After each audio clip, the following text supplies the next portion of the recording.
इससे पहले ना किसी ने सुनी, ना किसी ने देखी इतनी सटीक भविष्यवाणी। चाल चक्र।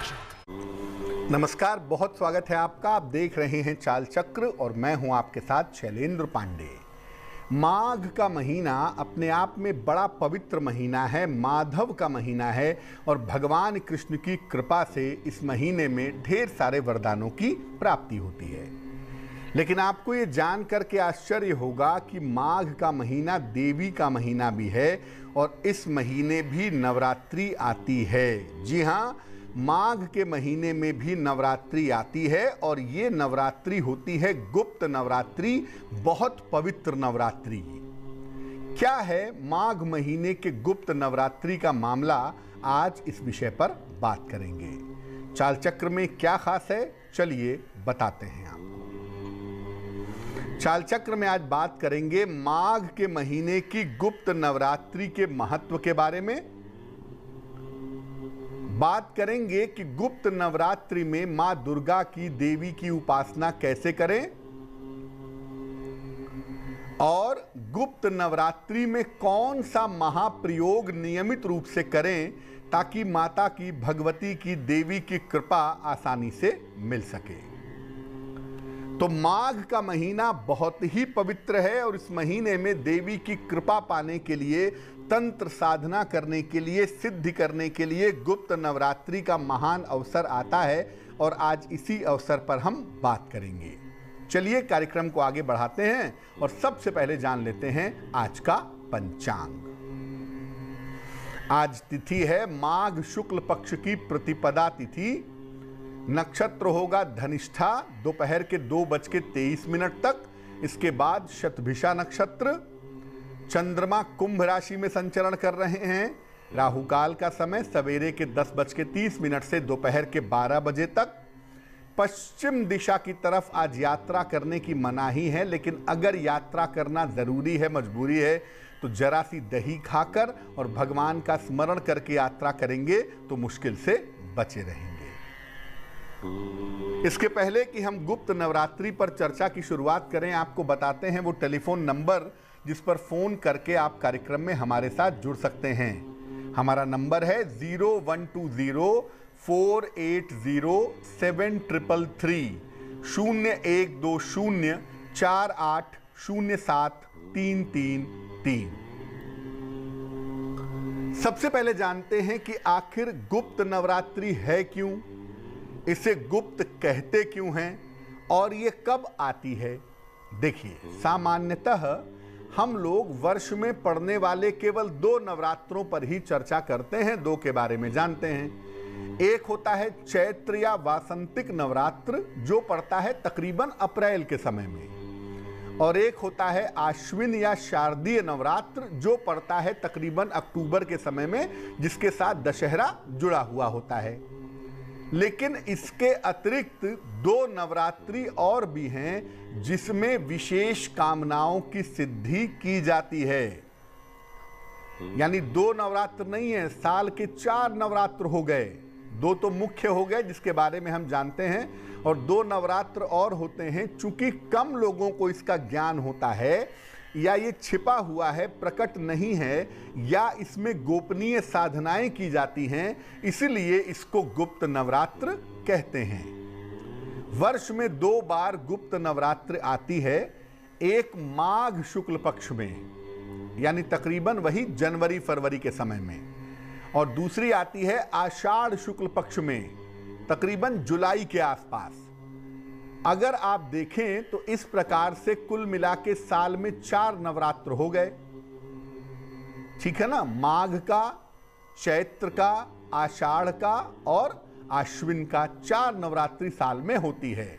और अगर आप देखें तो ये चारों ही नवरात्रियां ऋतु परिवर्तन के समय आती हैं। जनवरी वाली नवरात्रि आती है क्योंकि वहां से धीरे धीरे जनवरी फरवरी से मौसम गर्म होने लगता है। अप्रैल वाली आती है क्योंकि गर्मी में पूरी तरह से इंटर कर रहे होते हैं।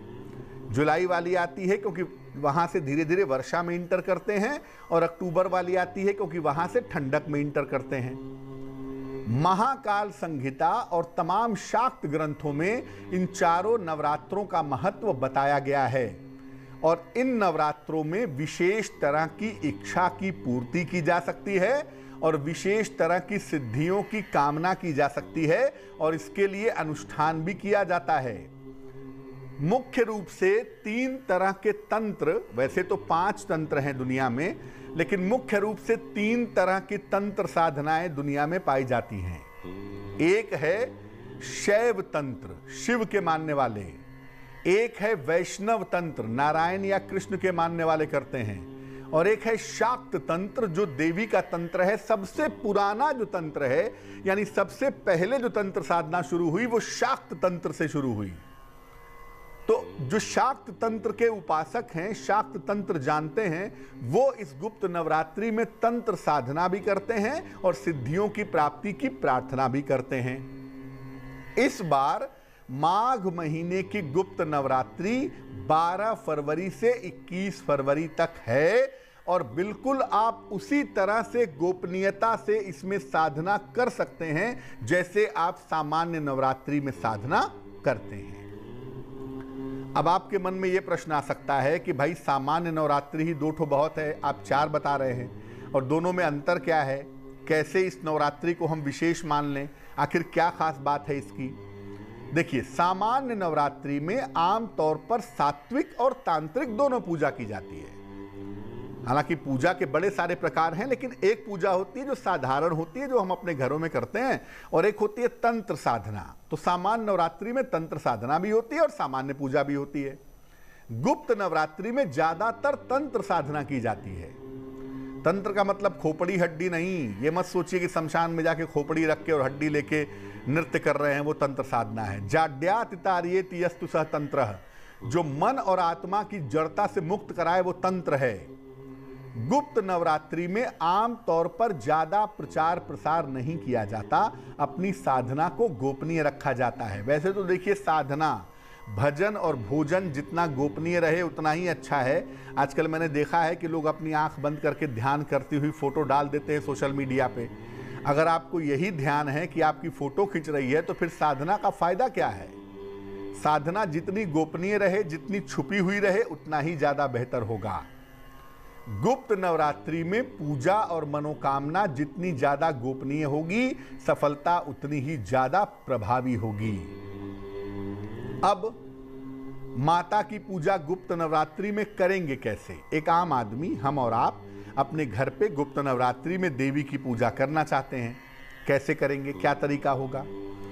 देखिए, 9 दिनों के लिए कलश की स्थापना आप कर सकते हैं। अगर आप चाहें तो इसमें भी कलश की स्थापना कर सकते हैं, कोई दिक्कत नहीं है। और अगर कलश की स्थापना की है तो दोनों वेला मंत्र जप करिए, दोनों वेला दुर्गा चालीसा पढ़िए या सप्तशती का पाठ करिए, बहुत अच्छा रहेगा।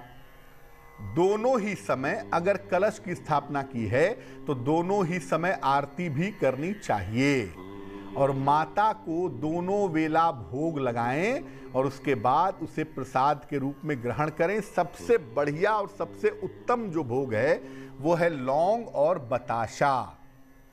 अगर आपने कलश की स्थापना नहीं की है, फिर भी आप गुप्त नवरात्रि में दोनों समय माता की पूजा कर सकते हैं, दोनों समय माता की उपासना कर सकते हैं। माता के लिए लाल फूल सर्वोत्तम हो सकता है। अगर आप माता की पूजा लाल फूल से करें, लौंग से करें, बताशा चढ़ाएं, उनकी आरती करें, सुबह शाम उनका ध्यान करें, उनकी साधना करें, तो बहुत ही सुंदर होगा। लेकिन माता दुर्गा की पूजा में आक, मदार, दूब और तुलसी, ये आप बिल्कुल भी अर्पित नहीं कर सकते। और याद रखिए, गुप्त नवरात्रि का पालन अगर कर रहे हैं तो 9 दिन घर में प्याज, लहसुन, मांस, मदिरा इत्यादि का प्रयोग नहीं होगा। पूरे 9 दिन अपना खान पान और अपना आहार सात्विक बनाए रखें। अब आपको बताते हैं कि गुप्त नवरात्रि में एक महाप्रयोग है जो बड़ा साधारण सा है, लेकिन अगर इस प्रयोग को आप गुप्त नवरात्रि में करते हैं तो आपकी बहुत सारी मनोकामनाएं पूरी हो सकती हैं। गुप्त नवरात्रि का महाप्रयोग क्या है? एक लकड़ी की चौकी पर लाल कपड़ा बिछाइए, लकड़ी के पटरे पर भी बिछा सकते हैं। उस पर मां दुर्गा की मूर्ति या चित्र स्थापित करिए। माता के सामने एक बड़ा सा घी का एक मुखी दीपक जलाइए। हमेशा याद रखिए, जब बात तंत्र साधना की होती है या जब बात एकाग्रता की होती है, कंसंट्रेशन की होती है, दीपक एक मुखी ही जलेगा। सुबह और शाम माता के विशिष्ट मंत्र का 108 बार जप करिए। मंत्र होगा ओम ऐं ह्रीं क्लीं चामुंडाय विच्चे। ओम ऐं ह्रीं क्लीं चामुंडाय विच्चे। इस मंत्र का 108 बार सुबह और 108 बार शाम को जप करिए और अपनी कामना पूर्ति की प्रार्थना करिए। खास तौर से अगर नौकरी या विवाह संबंधी कोई मुश्किल है, आपका विवाह नहीं हो पा रहा है, तो गुप्त नवरात्रि में पूरे 9 दिन देवी की उपासना करिए और खास तौर से रोज रात के समय में दुर्गा सप्तशती का पाठ करिए या रोज रात में नवार्ण मंत्र ओम ऐं ह्रीं क्लीं चामुंडाय विच्चे, इस मंत्र का जप करिए तो आपके लिए बहुत सुंदर होगा। तो गुप्त नवरात्रि एक ऐसा मौका मिल गया है आज से, जब आप साधना करके, उपासना करके अपनी तमाम मनोकामनाओं को पूरा कर सकते हैं। वक्त एक छोटे से ब्रेक का है, लेकिन ब्रेक पर जाने के पहले जान लेते हैं कि आज की जिज्ञासा क्या है। आज की जिज्ञासा है कि क्या जुड़वां बच्चों का भाग्य एक जैसा ही होता है? क्या 2 बच्चे जिनका जन्म एक ही समय पर एक ही माता के गर्भ से हुआ है, क्या उनका भाग्य एक ही होगा या अलग अलग होगा? इस महत्वपूर्ण सवाल का जवाब देंगे एक छोटे से ब्रेक के बाद।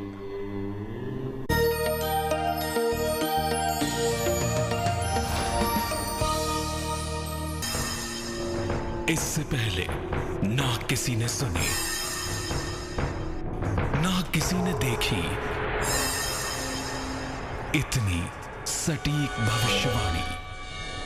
चाल चक्र।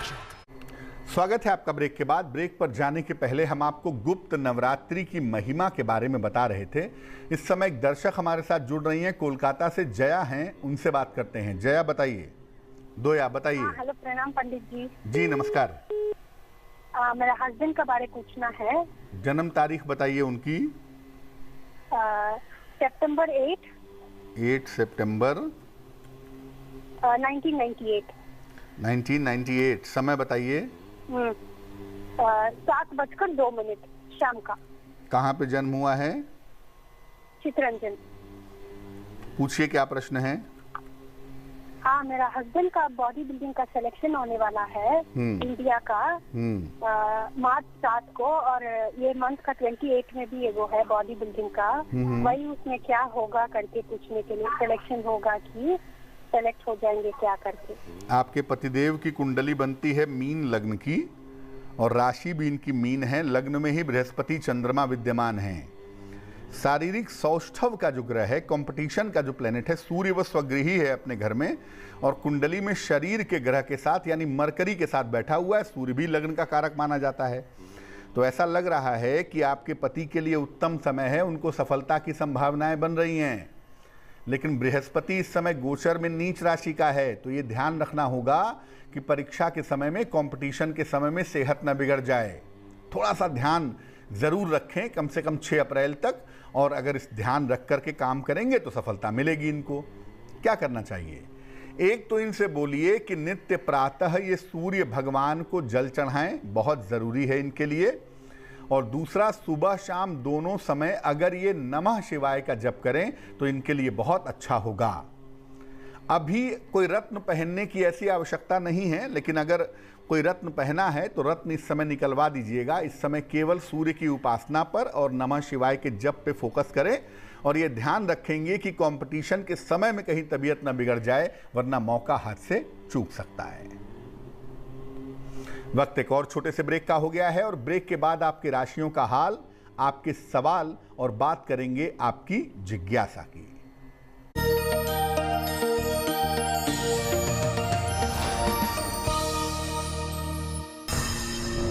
इससे पहले ना किसी ने सुनी, ना किसी ने देखी इतनी सटीक भविष्यवाणी। चाल चक्र। स्वागत है आपका ब्रेक के बाद। ब्रेक पर जाने के पहले हम चर्चा कर रहे थे कि आखिर किन चीज़ों को देखना है, किन चीज़ों को समझना है और किन चीज़ों को जानना है ज्योतिष के माध्यम से। और ज्योतिष के माध्यम से आप किस तरह से अपनी किस्मत को बदल सकते हैं, इस गुप्त नवरात्रि में कौन से प्रयोग कर सकते हैं, कौन से उपाय कर सकते हैं।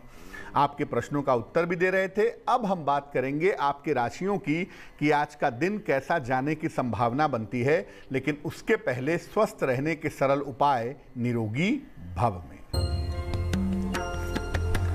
अगर आंखों की रोशनी में दिक्कत आ रही है, आंखों की रोशनी कम हो रही है, तो रात में किशमिश कम से कम 5-7 दाने किशमिश आधे कप पानी में भिगा दें और सुबह उठ करके पानी उसका पी जाएं, चाहे तो किशमिश भी चबा करके खा जाएं। ऐसा अगर नियमित रूप से करें तो आंखों की रोशनी की जो समस्या है वो काफी हद तक दूर हो जाएगी। चलिए राशियों के सिलसिले की शुरुआत करते हैं। सबसे पहले जानते हैं मेष राशि का हाल। मेष राशि, धन लाभ की स्थितियां आपकी अच्छी दिख रही हैं और करियर में कुछ बदलाव होने की संभावना भी दिख रही है। इस समय आपकी जो तमाम मानसिक चिंताएं हैं उनके समाप्त होने की स्थितियां भी दिखाई दे रही हैं। शुभ रंग आपका आसमानी है आज और भाग्य है 70%। वृषभ राशि, स्वास्थ्य में कहीं ना कहीं सुधार हो रहा है, रुका हुआ धन मिलने के योग बन रहे हैं और रिश्तों की जो मुश्किलें हैं, रिश्तों की जो समस्याएं हैं वो भी आपकी दूर हो पाएंगी। शुभ रंग आपका लाल होगा और भाग्य साथ निभाएगा 80%। मिथुन राशि, धन की स्थिति में सुधार होता दिख रहा है, मानसिक चिंताएं आपकी दूर हो रही हैं, यात्रा के योग इस समय आपके लिए बन रहे हैं। शुभ रंग आपका नारंगी होगा और भाग्य होगा 75%। कर्क राशि, स्वास्थ्य का आज थोड़ा ध्यान रखिएगा। कोई भी डिसीजन अगर लेना है तो आज जल्दबाजी बिल्कुल मत करिएगा। आज के दिन को बेहतर बनाने के लिए अगर भगवान शिव को जल अर्पित कर दें तो बहुत अच्छा होगा। शुभ रंग होगा आपका सफेद और भाग्य होगा 60%। सिंह राशि, परिवार में व्यस्तता बनी रहेगी, कारोबार की स्थिति में सुधार होगा। आज थोड़ी दौड़ भाग बढ़ी रहेगी, इस बात का ध्यान रखिएगा। शुभ रंग आपका धानी होगा और भाग्य होगा 70%। कन्या राशि, काफी व्यस्तता आज के दिन दिखाई दे रही है, धन की स्थिति भी आपकी ठीक दिख रही है, लेकिन सबसे अच्छी बात यह है कि करियर की समस्याएं आपकी हल हो जाएंगी। शुभ रंग आपका पीला होगा और भाग्य होगा 65%। तुला राशि, धन की स्थिति आपकी उत्तम रहेगी, करियर में नया अवसर इस समय आपको मिल सकता है। इस समय आपके संतान की उन्नति के संकेत भी दिख रहे हैं। शुभ रंग आपका सिल्वर और भाग्य होगा 75%। वृश्चिक राशि, करियर में लापरवाही बिल्कुल ना करें, स्वास्थ्य का बहुत ध्यान बनाए रखें। बड़ों की सलाह से आपको लाभ होने की संभावना दिख रही है। शुभ रंग आपका सुनहरा और भाग्य होगा 60%। धनु राशि, स्वास्थ्य आपका बेहतर रहेगा, करियर में आपके सुधार होगा और आकस्मिक धन के लाभ का योग भी आपके लिए बन रहा है। शुभ रंग आपका गुलाबी और भाग्य आपका साथ निभाएगा 70%। मकर राशि, करियर में किसी तरह की लापरवाही इस समय मत करिए। हालांकि धन की स्थितियां आपके लिए ठीक बनी हुई हैं, रुके हुए तमाम काम भी आपके पूरे होते हुए दिख रहे हैं। शुभ रंग आपका फिरोजी और भाग्य साथ निभाएगा 80%। कुंभ राशि, सेहत की स्थिति में सुधार होगा, मानसिक चिंताएं आपकी समाप्त होंगी, करियर में सफलता के योग आपके लिए बन रहे हैं। शुभ रंग आपका हरा होगा और भाग्य होगा 90%। मीन राशि, यात्रा की स्थितियां दिखाई दे रही हैं, लेकिन कहीं ना कहीं संतान के मन में चिंता भी बन रही है। निर्णयों में आज के दिन आपको सावधानी रखनी होगी। शुभ रंग आपका नीला और भाग्य होगा 60%। एक दर्शक जुड़ रही हैं चंडीगढ़ से, सरोज हैं हमारे साथ, उनसे बात करते हैं। सरोज जी बताइए। सरोज जी, आपको मेरी आवाज आ रही है? हेलो जी। पंडित जी नमस्ते। जी नमस्कार, बोलिए। पंडित जी, मेरा लड़की के बारे पूछना है। डेट ऑफ बर्थ बोलिए। 19 दिसंबर 96। समय बताइए। 1:25 दोपहर का। कहाँ पे जन्म हुआ है? चितरंजन। पूछिए, क्या प्रश्न है? पंडित जी, मेरा लड़की का बच्चा होने वाला है पंडित जी। हम लोग ऐसे चाहते हैं कि लड़की हो तो बहुत अच्छा हो। क्या लड़की होने का हम लोग को चांस मिलेगा पंडित जी? और लड़की को ओपल पहना सकते हैं क्या? मूंगा और ये मोती और पोखराज पहनी है। देखिए, सबसे पहले बता दूं मैं कि अपने कार्यक्रम के माध्यम से हम ये कभी बताने का प्रयास नहीं करते कि लड़का होगा या लड़की होगी, लेकिन बड़ी अच्छी बात है कि आप पुत्री संतान चाहती हैं, लड़की चाहती हैं, तो बड़ी ही अच्छी बात है। ईश्वर आपकी मनोकामना पूरी करे, लेकिन हम ये पुत्र पुत्री वाले चक्कर में नहीं पड़ते। संतान अच्छी हो जाएगी, ये बात निश्चित है। दूसरी बात यह है कि मूंगा मोती पुखराज जो इन्होंने पहना हुआ है वो बिल्कुल ठीक पहना हुआ है। इनको ओपल पहनाने की ज़रूरत बिल्कुल भी नहीं है। इनको ओपल पहनाने का प्रयास मत करिएगा। इनको सिर्फ इस समय बोलिए कि ज़्यादा से ज़्यादा ये भगवान कृष्ण की पूजा करें। और एक छोटा सा मंत्र है, ओम क्लीं कृष्णाय नमः। ओम क्लीं कृष्णाय नमः। इस मंत्र का सुबह शाम 108 बार जप करें तो बहुत अच्छा रहेगा। एक दर्शक जुड़ रही हैं हमारे साथ जम्मू से, उनसे बात करते हैं। बताइए। नमस्कार पंडित जी। जी नमस्कार, बताइए। पंडित जी, मेरी पहले भी आपसे बात हुई थी एक दिन, तो मैंने तो राशि जो थी, आपकी आवाज स्पष्ट नहीं आ रही, फिर से बोलिए। मैंने उसकी नौकरी के बारे में पता करना था। डेट ऑफ बर्थ क्या है उनकी? 27/2/1994। 27/2। हाँ, 27/2/1994। समय क्या है? हाँ, हमें पंडित जी रात के 11:10 पर। और कहाँ पे जन्म हुआ है? कहाँ पे? जम्मू। जम्मू। अभी क्या जानना चाहती हैं? पंडित जी, मैं पूछा कि मेरे राशि कौन सी है, उसकी जॉब जो सरकारी नौकरी कब लगेगी, किस क्षेत्र में लगेगी? आपकी बिटिया की जो डेट ऑफ बर्थ और टाइम आपने बताई है उसके हिसाब से तो इनका तुला लग्न है और कन्या राशि है, पहली बात। दूसरी बात यह है कि इसमें सरकारी नौकरी लगने की संभावना प्रबल है। और सरकारी नौकरी जो इनको मिलेगी वो बैंक के क्षेत्र में, फाइनेंस के क्षेत्र में, रेलवे में या चिकित्सा जैसे किसी क्षेत्र में सरकारी नौकरी की मिलने की संभावना बनती है। इसी साल बनती है, 2021 के अंत तक या 2022 के आरंभ तक, तब तक इंतजार करना चाहिए। और आपकी बिटिया की कुंडली में सेहत वाला फैक्टर बहुत अच्छा नहीं दिख रहा है, क्योंकि शुक्र की स्थिति बहुत अच्छी नहीं है। तो शुक्र वाले पार्ट को बेहतर करने के उपाय करने होंगे। और इसके लिए आप ऐसा करें, अपनी बिटिया को एक ओपल बनवा करके पहना दें।